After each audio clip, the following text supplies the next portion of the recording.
Société, droit et liberté avec Frédéric Bérard à C'est jamais pareil. Comme le hasard fait bien les choses, on avait déjà prévu de parler de la Chine avec Frédéric Bérard ce matin, mais l'Université d'Ottawa nous a sorti un lapin de son chapeau comme elle est si bonne. Bonjour, je l'entends ricaner derrière. Bonjour Frédéric Bérard. Salut Frédéric Tremblay. Qu'est-ce que tu penses de ce qui s'est passé avec cette visite de l'ambassadeur à l'Université d'Ottawa hier? Wow! Ça, c'est gênant sur un vrai temps. Hein? On parlera de ce qui se passe en Chine plus tard, je présume, mais moi, à titre personnel, comme citoyen canadien, comme Québécois, j'ai pas d'influence sur ce qui se passe directement en Chine, évidemment. Par contre, on pourrait penser qu'au Canada, on en a un peu ici, l'Université d'Ottawa, sous la coupole de Jacques Frémont, hein, son recteur, là, celui qui est maintenant tristement célèbre pour l'affaire Lieutenant Duval. En a échappé une et une grosse. Là. On sait que on a voulu cacher les manifestants. Qui manifestait pourquoi? Qui manifestait pour le génocide des Ouïghours en Chine. On parle de 1 million de musulmans chinois qui sont actuellement dans des camps de concentration, des camps de travaux forcés, où les femmes sont stérilisées de force, où il y a même d'ailleurs des organes qui sont prélevés évidemment contre leur gré. Et il y a un paquet de multinationales là, qui profitent de ces travaux forcés. On les nommerait pas, là, ce sont les usual suspects, comme on dit. Donc, bref, on a voulu céder à la demande en question du dignitaire chinois en disant ben, on va fermer les rideaux, comme ça, vous ne pourrez pas voir les manifestations à l'extérieur. Et pire que ça, peut-être, si ça se peut, on a expulsé les médias présents de la salle à la demande, justement, de l'ambassadeur. Par exemple, Radio-Canada, qui était là avec sa caméra, a dû déguerpir, ce qui est absolument...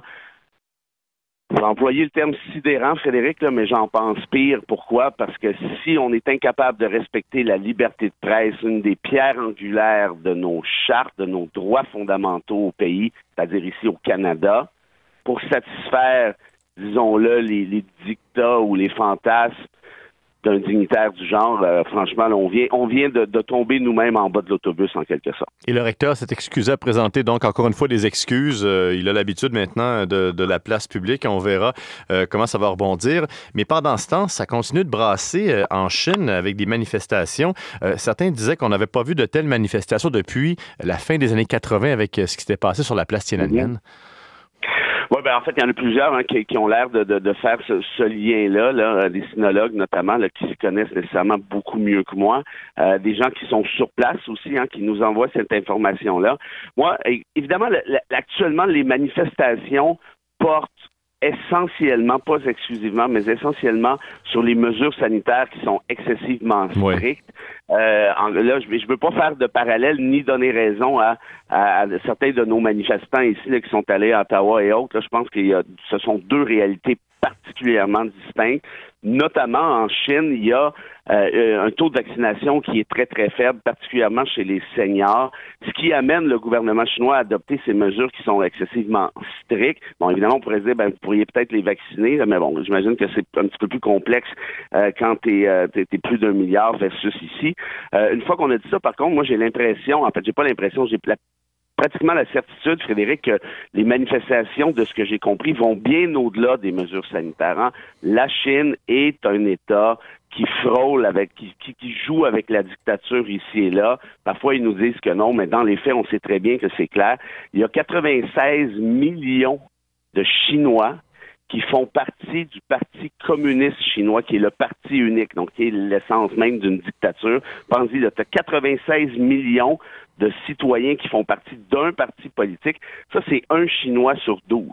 Et évidemment, si tu fais partie du Parti communiste chinois, tu as certains privilèges, certains trucs, et si tu t'opposes au seul parti unique qui est si puissant, notamment du fait de son nombre, bien évidemment, tu vas recevoir des claques sur la gueule. C'est ce qui se passe à ce moment-ci. Donc, tout ça pour dire que au-delà des contestations envers les mesures sanitaires, je pense qu'on conteste aussi la base même, si on veut, sur laquelle repose la politique chinoise, c'est-à-dire la répression et un espèce de volet liberticide qui existe depuis très longtemps, notamment depuis la place Tiananmen. Mais je vais être un peu rabat-joie, Frédéric Bérard. C'est pas la première fois que l'État chinois doit donc mater de la résistance. Est-ce que ça va vraiment changer les choses ou, après un certain temps, on va réussir à contrôler et retomber dans la normalité? En fait, est-ce que les choses vont vraiment changer? Je vais être un peu pessimiste ce matin. Ben, écoute, moi, comme constitutionnaliste, comme amant des droits fondamentaux, évidemment que je vais nous souhaiter, je vais leur souhaiter, parce que c'est interrelié tout ça, une lueur d'espoir. Je vais oser croire que le courage de ces manifestants, de ces manifestantes-là ne demeurera pas vain. Parce qu'on sait, là, quand on parle de répression, là, c'est sérieux, là, c'est pas des amendes de 300$ comme on a eu ici, là, quand certains violaient les mesures sanitaires. Il y en a qui risquent l'emprisonnement, il y en a qui sont déjà en prison.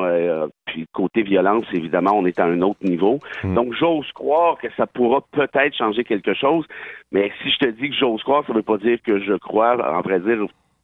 Gardons l'espoir, mais très clairement, si on voit l'espèce de modus operandi du régime politique chinois et surtout, Frédéric, la complaisance de la communauté internationale, j'ai comme l'impression que peut-être que malheureusement, on va retourner à la case départ. Et quand je parle de complaisance de la communauté internationale, tous les dirigeants occidentaux de régimes influents et sérieux, les États-Unis, le Canada, la France, le Royaume-Uni, l'Espagne, l'Allemagne et ainsi de suite, sont archi inconfortables avec la Chine. Pourquoi? Parce qu'ils veulent évidemment préserver les liens économiques, les liens diplomatiques, mais surtout les liens économiques, ce qui veut dire que les droits fondamentaux tombent toujours deuxième. On fait passer la morale bien après les considérations de business et de libre-échange, et ça, franchement, c'est tout à fait déplorable, et ce qui fait en sorte que la Chine puisse continuer à agir de la sorte essentiellement, sachant qu'au final, il n'y aura pas de répercussions financières ni économiques pour elle.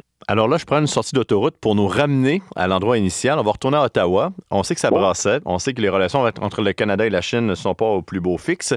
Les Ouïghours, également, une situation qui est dénoncée. Pourquoi est-ce que l'Université d'Ottawa a tout de même invité l'ambassadeur? On savait que ça allait brasser. Pourquoi on l'a invité encore? Malheureusement, et ça, c'est pas ma question, c'est une question du public que je partage, Frédéric Bérard. Oui. Ben, c'est une excellente question, à vrai dire, mais je pense qu'il est symptomatique de ce que j'essayais d'expliquer, en quelque sorte. Compte tenu des liens économiques avec la Chine, avec plusieurs entreprises chinoises, quand on parlait du plan Nord de Jean Charest à l'époque du gouvernement libéral, on s'en souvient, il y a une multitude d'entreprises chinoises qui ont commencé à faire des affaires dans le nord du Québec. Est-ce que c'est bien, est-ce que c'est moins bien? Je laisse les gens décider. Mais reste que ces liens-là économiques sont très puissants dans les universités québécoise, particulièrement l'Université de Montréal, où j'enseigne, il y a des liens très, très ténus entre la Chine et le Québec aussi. Donc, nécessairement, ces relations-là, dans le bon sens du terme, méritent d'être entretenues, je crois. Je ne suis pas d'avis, moi, que couper les liens serait une bonne idée. Par exemple, à l'Université de Montréal, pour répondre plus précisément à la question, il y a un programme de formation des juges chinois.